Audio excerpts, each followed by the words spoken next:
Hey guys, and welcome back to Gamer Sophist. I'm Flying Ninja Dragon Fury, and today we are continuing to play this game that I am loving more and more every day, Watcher of Realms. So, one thing I wanted to say is that I was really starting to feel that this game was pathetic. I mean, I was steamrolling every single level I was playing, no challenge at all. I think the only real walls I was hitting was in PvP when I hit gold, because my teams are just not good enough yet, and I was really starting to wonder, what are tanks even for? I mean, I could just line up DPSs on the wall and, just destroy everything. So I was getting a bit worried, as I said, but you know what? This level that I played against yesterday, it has renewed my spirit. There is real tactics that are necessary in this game. Well, maybe not if you want to grind and make 200k troops, but whatever. So I want to show you what I did there and how I conquered it, just so you can get a better idea of, what goes into making a good level, I guess, and what goes into making a good mind that beats it. So before we get started, let's just get you to like and subscribe there, and then we can get going. Sorry, just waiting for you to like and subscribe there. No, I'm kidding. Come on, what do you think I am, Psycho Mantis? Put your controller on the table.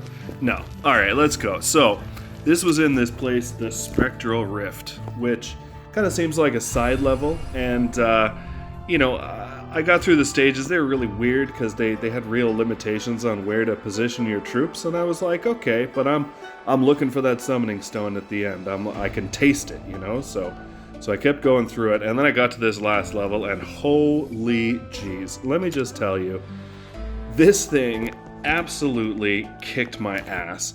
Let's take a look. So, I mean, it looks like a super simple level. Look, there's only one path, you can just drop a tank down the bottom, and no problem, survive for days.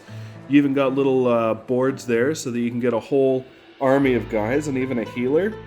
And whatever, just ride it out. Well, let me tell you, this Ludwig the Hierophant, he just makes your life a living hell. So he spawns up in that top left node there, and he immediately just starts derping on your troops. And there is nothing you can do about it. He just starts killing people. And what adds to the frustration is that on the right side, you get this absolute plethora of monsters coming in. So, I mean, what do? I was like, okay, well, we gotta jump this Ludwig guy. Well, no, then the monsters come in and shatter your crystal.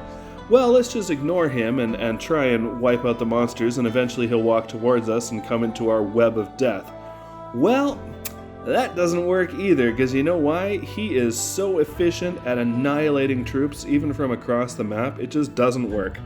So I went at this baby 10 times, and I just could not figure out what to do. And finally I came into this, map info. I'd never used this feature before, and I realized it was pretty good. So I took a look at this Ludwig guy, and I realized a couple of things. Number one, light armor. You know what that means? Marksman, 20% more damage.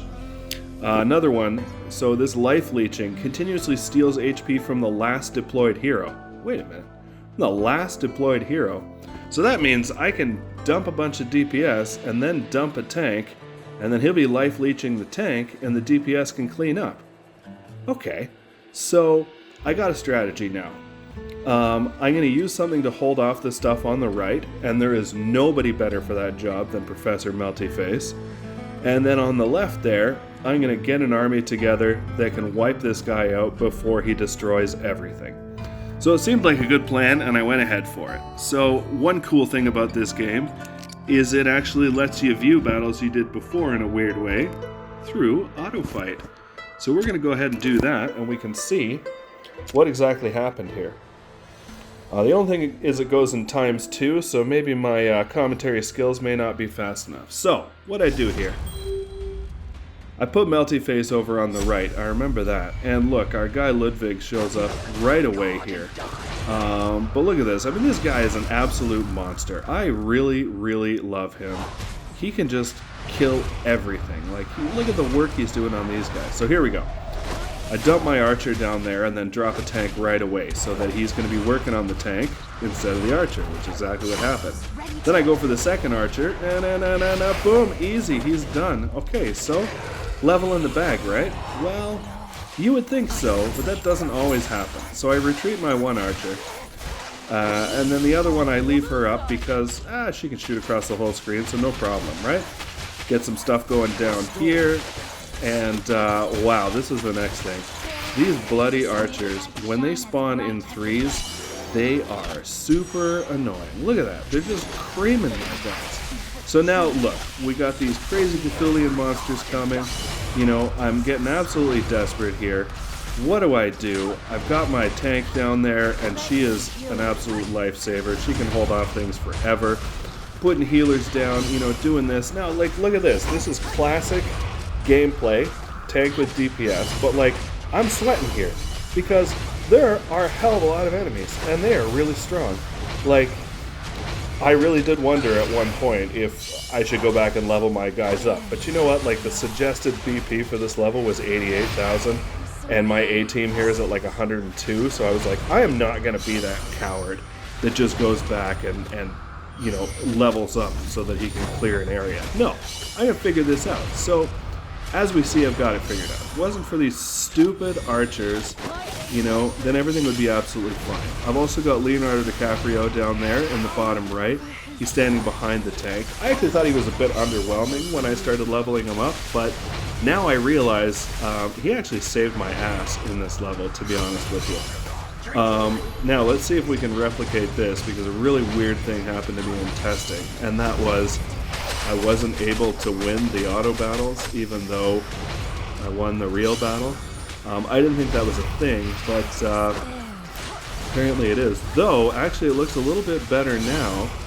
Maybe... Oh no, we're gonna get stopped here. But let's see what happens. I did put my archer over on the left there to take care of the cultists, because these Cthulian guys, I mean, they just get crazy, right? Like, they got so many hit points, so much damage. Yeah, see? Same thing here. So, in the real battle, my spear guy was able to hold them off, and we were actually able to win. Here, though, unfortunately not. I did manage to get one guy put through, but wow. I mean, what a level. I really had to, like, think about it. I had to look at the tips. I had to build a strategy. And I had to go ahead and I had to execute. And that is absolutely amazing. One other thing I just want to comment on. I know last time we did some draws, and you did see the marksman coming out of there. But we did not see Chronicles of Narnia or this crazy necromancer guy. And, well, let me tell you. So Lion Face here, he seems really good, but... you know, I'll be honest with you, last time I was still absolutely steamrolling this game, so I was a little bit disappointed that I got a legendary tank, but you know what, after this battle today, I realized, like, we're going to need this guy, so I think I'm going to be leveling him up next. And then this guy, Crypto the Necrodancer here, I leveled him up, and he's really cool, but he's interesting in a couple of ways. One, he only does 50% damage to airborne troops, so he's pretty specific. And another thing is he costs friggin' 29! Are you friggin' kidding me? Like, I could not believe when I saw how much his cost was. I mean, I guess he's good in places where you have lots of points, but you don't have a lot of units to deploy. I noticed on hard difficulty, you can only take 6 units into battle if you want max... rewards, so you know, maybe he's going to be good there, but I mean, I was a little bit surprised. This guy, I was like, oh my god, he is my new melty face. I'm going to use him on every team, and that's just not the case. I mean, I should not have doubted you, Comet. You know, you are the father of necromancy. You are now the owner of 3 Hot Topic stores. I'm sorry. I'm sorry that I doubted you. Anyway, I know that was a short video today, guys, so why don't we go ahead and do some summons? Here we go. We'll just do a 110 because I do want to save up and do another summon video because I thought that was really cool. But here we go. Let's just do one and see what we get. Na na na na na na na na. Oh, we got nothing. See, isn't this fun? See, that's what I, that's what I predict that I should be getting on these. Yeah, so that's absolute garbage. Decimus, that's a pretty awesome name, but at 3 stars, no, you can sit on the bench. Anyway, great video today, guys. I am happy that you came in and joined me. Let's go grab these rewards here, because the price for wasting 10 summon crystals, getting 5 diamonds out of that's something, isn't it? But anyway, so as I said, make sure you like and subscribe. Let me know in the comments what kind of content you want to see moving forward, and if you're having a good time. And you can always tell me that I'm a terrible player, because I know I am. But remember, we are doing completely free to play on this, and I am not looking at any guides or anything. I'm figuring this all out by myself.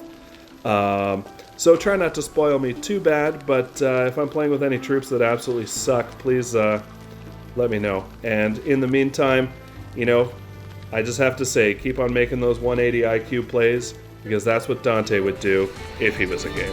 Have a good one, guys.